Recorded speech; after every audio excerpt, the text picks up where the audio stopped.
For Gen X, looking at other generations sometimes feels like watching a movie from another planet. It's fascinating, yet so different. As dawn breaks over a suburban neighborhood, signaling the start of another high school day for the Generation X teens, the air is charged with anticipation and the remnants of dreams inspired by John Hughes movies. The routine begins in a haze of nostalgia, with the unmistakable hiss of Aquanet hairspray. Generation Z teenager unfolds, a narrative deeply embedded in the digital tapestry of the 21st century. That's right. The morning begins with the familiar glow of a smartphone screen, an indispensable companion. Before even getting out of... Mate, are you... every Gen Z of watching this, we all know, even probably some millennials, like, you have to do that morning scroll. This one is going to be really interesting because it's going to be going over how and highlighting just how much technology and the culture, societal norms have very much influenced the different generations, more specifically Gen X and Gen Z over the decades. And this is coming from Generation X Insight, their channel. I've checked out 1 or 2 videos from their channel which you guys seem to have been enjoying. So look, if you guys want to check out the original video without any pauses or me talking during it, it'll be linked in the description below. And I definitely recommend checking out their channel if you guys want to see more of these kinds of videos. It's going to be really interesting to kind of just see some of the similarities and differences, and I'll be very curious to see kind of where you guys fall on the fence of whether there's some things you like from future generations that you wish you kind of had during your time, if you could pick, or whether you believe that, you know, your generation was just like had it the best and there was nothing you change. I'll be very curious to see where you guys would fall on that. Speaking of high school, I recently reacted to Fast Times at Ridgemont High, a new movie that I just dropped on the Patreon. For those of you guys who aren't aware, I'm doing some exclusive bonus content on the Patreon, alongside other movies that I'll put on the screen, such as Breakfast Club and so on and so forth. I'm also doing some exclusive album reviews, as well as some sitcom watch parties to Married with Children. So if you guys want to get a Gen Z perspective on some of these 70s and 80s classics and more, then I'll definitely recommend checking out the Patreon, linked in the description below. But of course, guys, don't forget to smash the subscribe button, as well as turn on those notifications so you guys don't miss another one of these videos. And don't forget to like the video as well, so I know you guys want to see more. And let me know some things you guys may want me to check out. But guys, with that being said, let's get straight into the video. Let's go. For Gen X, looking at other generations sometimes feels like watching a movie from another planet. It's fascinating, yet so different. Here's the deal. That's how I be feeling checking out Gen X, man. So it's interesting. I'll be curious to see if you guys see what's going on now when you feel that way. Like you're like watching a whole different world. For Gen X, looking at other generations sometimes feels like watching a movie from another planet. It's fascinating, yet so different. Here's the deal. I'll give you 2 scenarios, and you tell me later which one you like more. As dawn breaks over a suburban neighborhood, signaling the start of another... So just to clarify, I'm pretty sure the 2 scenarios are going to be a Gen X's day in their life, a typical Gen X's day for high school, and the other scenario will be a Gen Z's day in their life. I'll give you 2 scenarios, and you tell me later which one you like more. As dawn breaks over a suburban neighborhood, signaling the start of another high school day for the Generation X teens, the air is charged with anticipation and the remnants of dreams inspired by John Hughes movies. The routine begins in a haze of nostalgia, with the unmistakable hiss of Aquanet hairspray. Yo, this is, I'm sorry. In a haze of nostalgia. But like, I can't imagine just how much Aquanet hairspray would have been needed for this, and not to mention the mullets of the 80s. Like, wow, that's I can imagine some of you guys watching this right now probably did something similar, man. But that's by John Hughes movies. The routine begins in a haze of nostalgia, with the unmistakable hiss of Aquanet hairspray and the musky scent of Dracar Noir and Love's Baby Soft filling the air as teenagers prepare to face the world with their best foot forward. Breakfast is often a hurried, sometimes skipped affair, with those who partake choosing between Pop-Tarts straight from the foil or Cap'n Crunch cereal, hastily consumed with trails of sugary milk.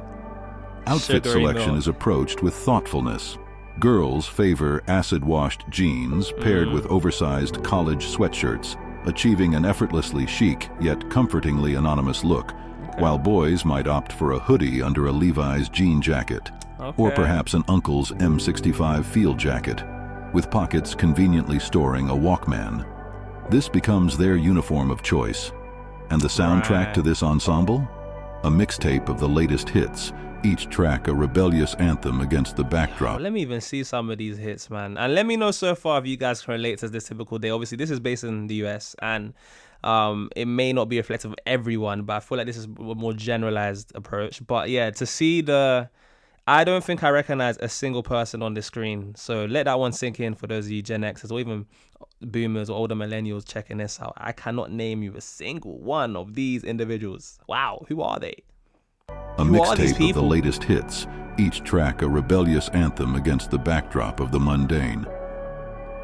Share the top track from your Walkman mixtape in the comments. The journey to school is a parade of nostalgia, with groups of teens spilling out of boxy Volvo wagons or crowding into the back of a friend's prized Dodge Laser Turbo, the fastest car in the lot and a symbol of teenage aspiration. The school parking lot is a social battleground, where cars double as status symbols and the morning's first impressions are silently judged. Inside the hallowed... Interesting to think about that as well. I can imagine, just certain cars would have been like, give you a little bit of cred, show your status a bit. Like who's, you see the rich kid's car over there. It's got like some cool Dodge Challenger or some boxy car thingy, like whatever you call these cars. I forgot the name of them. But yeah, man, like this whole dynamic is just so different. The school parking lot is a social battleground, where cars double as status symbols and the morning's first impressions are silently judged. Inside the hallowed halls of high school, the day unfolds with the turn of textbook pages and the screech of chalk on blackboards. But beneath the surface, the real lessons are in human nature and the complex dance of teenage relationships. Boys steal glances at girls from across the room, working up the courage to pass a note or offer a shy smile, while girls huddle in groups, sharing secrets and casting furtive looks at their crushes. Love letters, folded into intricate shapes, become treasured possessions, passed hand to hand with the gravity of state secrets. In between classes and lunch breaks... Yo, you guys gotta let me know if this whole passing note things, if any of you guys experienced that, I would love to know, and I would love to know how common that was. That's only something that I've seen in movies, and I've seen it and I was like, this is just so cliche. It's kind of cute, but it's like, did people actually do this back in the day? Was this like a common love notes? You guys would really be giving each other love notes back in the day? That was like your form of courting in high school. I know from my high school experience, obviously the UK might be a little bit different to the US, but it was never really much like notes like that. It was more just gossip, and you would talk about it during like recess, you know what I'm trying to say, and that was pretty much the extent of it. And the tables, at least in the UK, they're more like grouped together. Like I think in the US you got more like single desks oftentimes. So oftentimes, if you were lucky, you would try and sit near your crush or do the glances, and maybe under the table, some people will be playing footsies. That's the extent of it. Like you just try to, I don't know, maybe I'm telling on myself, but I don't know. I can't speak too tough for the US crowd on that high school experience, but it's interesting stuff there, man. Let me know if you can relate to the passing note stuff. To hand with the gravity of state secrets. Love letters, in between classes and lunch breaks, there's a whole other side to school that's just as memorable. The bathrooms are always filled with cigarette smoke, more like a bar than a school, where students sneak off for a quick smoke and gossip. The hallways are lined with lockers. Completely like different. I've never ever experienced it. When I came into this world, that wouldn't even be a thing that I'd be thinking to do or even think that was even a thing.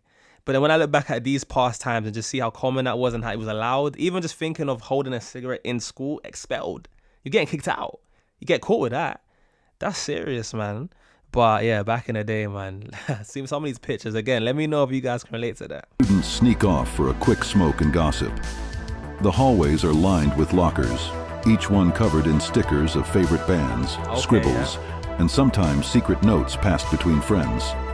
Lunchtime is a cacophony of sounds and smells, with the cafeteria serving as the day's social epicenter. Hey, look at that. That's actually not bad, for a lunch meal that I've seen from the cafeteria. Like, I feel like the cafeteria meals are known for just being mediocre. But from what I've seen, this reminds me of what I'd get on like a Friday. Fish and chips, burger and chips. I'd always opt for the burger and chips, of course. Obvious reasons. But yeah, this looks very interesting. These are like what, chips here, fries, or you guys call them fries, burger. This is not looking too bad from what I don't know. What is that? Jello. Lord knows what that is, but looks like carrots down here.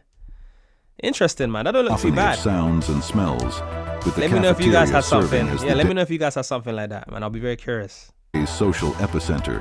Wow. Here, amidst the clatter of trays and the murmur of gossip, love stories begin and end. Friendships are tested and alliances are formed. The sharing of a Walkman with 2 sets of headphones becomes an intimate gesture, a way to share the soundtrack of one's soul with another. Oh, that's as the day goes. Oh, you guys gotta let me know if some of you guys are sharing some of your earpieces from a Sony Walkman where you had the wires in it, or like the little headset attached. Like, that is something that I've never experienced before. But I can imagine back in the day that would have been just like you said, very much a way of showing how much you care. That's like an intimate move. It's like, whoa, this guy must like me if he's sharing his earpiece with me.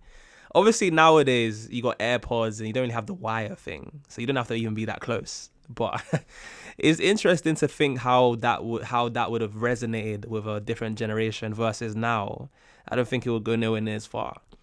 That kind of thing. It'd probably even be a bit weird. Like, you could just connect your Bluetooth to their phone. And you could have more than one headset connected to the same phone. And you don't even have to be near each other to do that. So if someone's like, passing you their earpiece, was like, yo, relax, like, we're not that close, like, chill, where's your ear been? But back in the day, maybe that was like a love gesture. You guys let me know if you experienced that, how true that one was. I'll be so curious. A way to share the soundtrack of one's soul with another. As the day goes by, the anticipation of after-school activities looms large. For some, it's the promise of practice with the band, where music becomes a refuge and a form of expression. For others, it's the sports field or the drama club, where they can shed their school day selves and embrace a different role. Clubs. And for the romantics, it's the chance for stolen moments beneath the bleachers or in the quiet corners of the library, where beneath the bleachers, quiet corners of the library. All right, I see you guys. I see some of you love birds out there, underneath the bleachers. Or we didn't have that in the UK like that, but hey, I'll be hearing about the bleachers, man. Chance for stolen moments beneath the bleachers or in the quiet corners of the library, where whispers and promises are exchanged under the watchful eyes of literary greats. That's interesting. The end of the school day doesn't signal the end of the adventure. It merely shifts the venue. There are records to be browsed at the local music shop, arcade games to conquer, and for the lucky few, unsupervised hours at home before parents return from work. It's a time for heart-to-heart phone calls on corded phones, the lines crackling with the intensity of teenage emotions, and for mixtapes carefully curated to convey feelings not yet put into words. Mixtapes carefully curated to convey feelings. Wait, so you guys some of you guys put in mixtapes together, like, from songs that help you express how you feel? Or were you recording stuff yourself into the mixtape? And like kind of using it as like a diary note? I don't understand what he meant by that last part, but obviously I've seen these corded phones before with these curly squiggly things. Again, never experienced that in my life. I've just seen it in movies and I've seen it in pictures. It looks really cool. Some of these look very colorful in these pictures. Wow, she's got a lot of posters on the wall. Again, posters on the wall back in the day were just such a thing. Damn, okay. But yeah, tube socks on as well in this. Wow. But this is, I'll be also curious to see how true this is for a lot of you guys, whether you can relate to that. On corded phones, the lines crackling with the intensity of teenage emotions, and for mixtapes carefully curated to convey feelings not yet put into words. As night falls and the neon glow of the local diner beckons, the teens of Generation X find solace in each other's company, sharing fries and stories under the fluorescent lights. In these moments, the bonds of friendship are cemented, and the memories of high school days are etched into the fabric of their being, a nostalgic tapestry of love, laughter, and the sweet pain of growing up. All right. As dawn ushers in another day. So that's a day. That's a day in the life. Typical day in the life for Gen X. So obviously, this is more based in the US, and I think it's generalized. So let me know some similarities, differences for you guys watching at home. But we're gonna move on into Gen Zers now. Let's see how it compares. The life of a Generation Z teenager unfolds, a narrative deeply embedded in the digital tapestry of the 21st century. That's right. The morning begins with the familiar glow of a smartphone screen, an indispensable companion. Before even getting out of... Mate, are you... every Gen Zer watching this, we all know, even probably some millennials, like, you have to do that morning scroll. No, but honestly speaking, like, the first thing that 99% of Gen Zers do when they wake up is go on their phone. I'll be shocked to find a Gen Zer that doesn't do that straight off the bat. At least just glance at it. Maybe just if you're checking the time, that counts. Check the time, check some of your messages, go on social media, go for 1 or 2 memes, and then you already start the day. But that's so typical, man. Screen, already different from Gen X.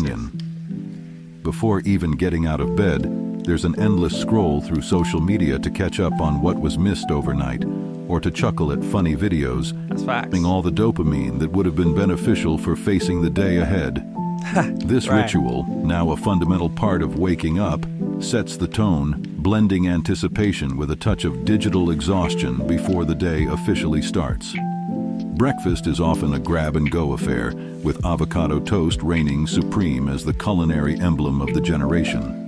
It's a simple pleasure, reflective of Gen Z's preference for health-conscious and Instagrammable foods. As they dress, fashion choices are influenced by a resurgence of 90s trends, with crop tops, mom jeans, and thrifted vintage finds making a statement about sustainability and individuality. The journey to school is soundtracked by a playlist from Spotify, featuring artists who've risen from social media platforms to global fame, a testament to the generation's ability to influence the music industry directly. Definitely. The school parking lot may lack the roar. Yeah, and I think, especially with some of these artists that have came through more from like my generation or like Gen Z, I think it's very much telling of the culture of the time and how these artists definitely appeal to younger crowds. I definitely feel like this is like, especially these ones that they're showing, I think that's where you see the differences, where the generations kind of just like part ways, because obviously we have the more traditional, more raw, authentic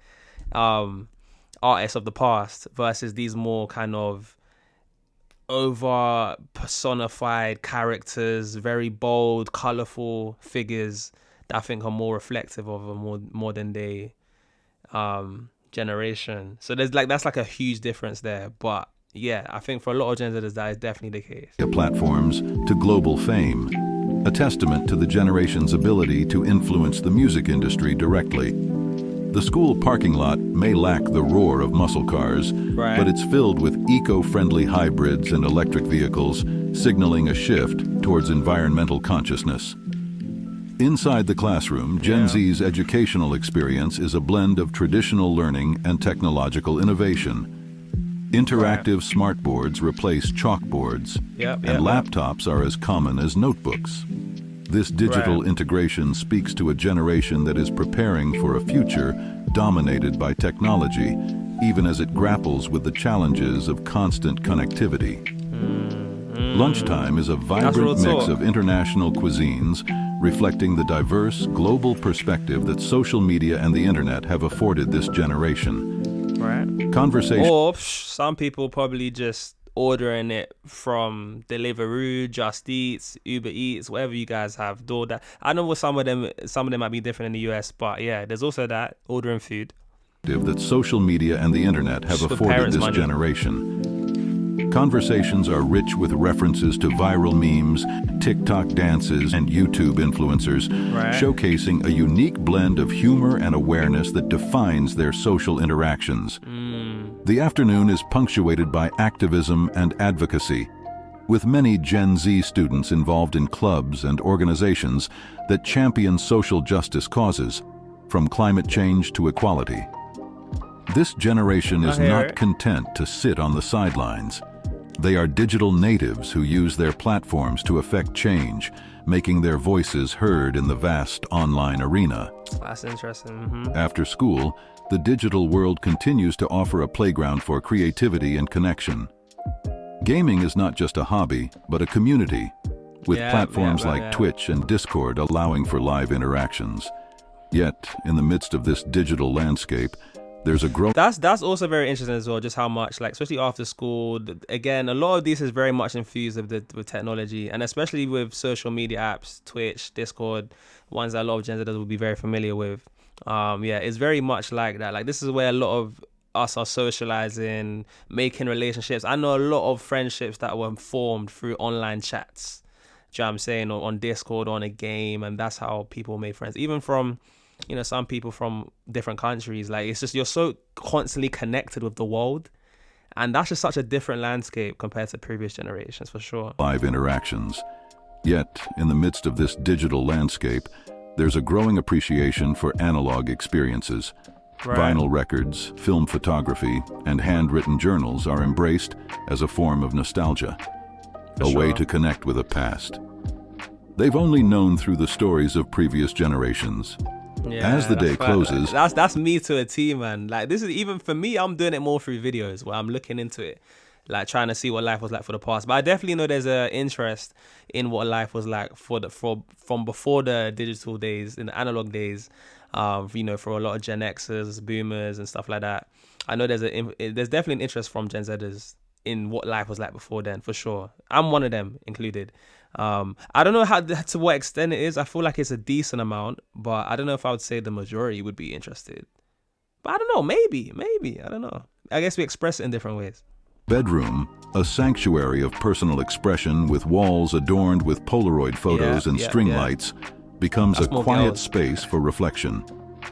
For Generation Z, the digital world is a landscape of infinite possibilities, but the nostalgia for things past, for the tactile and the tangible, reveals a complex generation. They stand at the crossroads of technology and tradition, seeking to forge a future that honors both the digital advancements they've grown up with and the timeless human need for connection and creativity. Right. Which school day do you like more? The cool, old-school vibe of Gen X, or the tech-savvy, busy world of Gen Z? Right. It's neat to think about which one feels more like your style. If you enjoyed this look at different school days, I would also love to know what you guys prefer, whether you feel like there's like a combination of things from both generations that you feel you would make just the most optimal, you know, day for a high schooler, let's say, for instance. Whether you feel like, you know, there's some pros that you would like from each generation. Like, I'd love to know what your typical day, if you could pick both, you know, aspects of each generation, what would you put in your day, your typical day as a high schooler? I'd also love to know just how much you guys thought this was true, or whether you agreed or disagreed with some of these things that were shown in the video. Of course, this was based at a more generalized American audience, but I would love to know from those guys watching from around the world, as well as maybe essentially different generations, just how much your high school experience differs to what was shown in these videos. And yeah, definitely let me know that down in the comment section below, or just maybe there was a lot of similarities. Maybe you can definitely relate to a lot of these things, and I would love to know if you guys can answer some of the queries that I had in this video. Of course, if you made this point, comment down A. Let's go with a green heart in this one, so I know who my real ones are, who made this point without clicking off the video as soon as I started speaking. I love all you guys that watched through to the end. You guys understand how much that supports me on this journey, on this channel. If you guys want to see more of these kinds of videos, I got a playlist linked at the end as always, and don't forget to like the video if you made this point. I know it's very easy to forget, but of course, guys, look, as always, I'm your boy JayFlex. This has been me checking out how Gen X changed high school forever. For those guys who made this point, you guys have been absolutely wonderful, and I'll see you guys in the next one. Peace.